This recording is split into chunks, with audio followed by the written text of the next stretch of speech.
দিল্লির যন্তর মন্তর, হাজারো মানুষের ভিড়, মাঝখানে একটি সাধারণ খাটে শুয়ে আছেন পরিবেশবিদ ও সমাজকর্মী সোনাম ওয়াংচুক।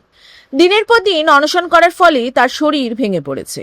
হঠাৎই দিল্লি পুলিশ মানব শৃঙ্খল তৈরি করে তাকে ঘিরে ফেলে। কিছুক্ষণের মধ্যেই তাকে অ্যাম্বুলেন্সে তুলে নিয়ে যাওয়া হয় হাসপাতালে। আর এই দৃশ্য মুহূর্তের মধ্যেই সোশ্যাল মিডিয়া ও সংবাদ মাধ্যমে ভাইরাল হয়ে যায়।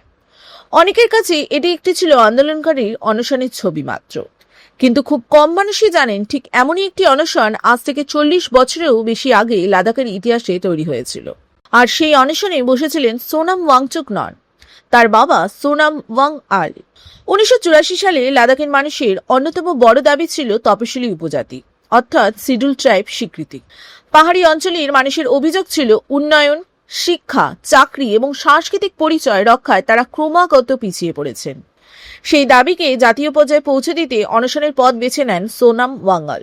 তার আন্দোলন এতটাই প্রভাব ফেলেছিল যে তৎকালীন প্রধানমন্ত্রী ইন্দিরা গান্ধী নিজেই লে সফর করেন এবং বিষয়টি নিয়ে আলোচনা করেন। যদিও তখনই দাবি পূরণ হয়নি, আন্দোলনও থেমে যায়নি। দীর্ঘ আন্দোলনের পর 1989 সালে ভারতের সংবিধানের অধীনে একটি সাংবিধানিক আদেশ জারি করে জম্মু ও কাশ্মীরের 8টি নির্দিষ্ট উপজাতিকে শিডিউল ট্রাইব হিসেবে স্বীকৃতি দেওয়া হয়। আর এর মধ্যেই লাদাখের একাধিক সম্প্রদায়ও ছিল। এই সিদ্ধান্তকে লাদাখের ইতিহাসে অন্যতম বড় রাজনৈতিক সাফল্য হিসেবে দেখা হয়।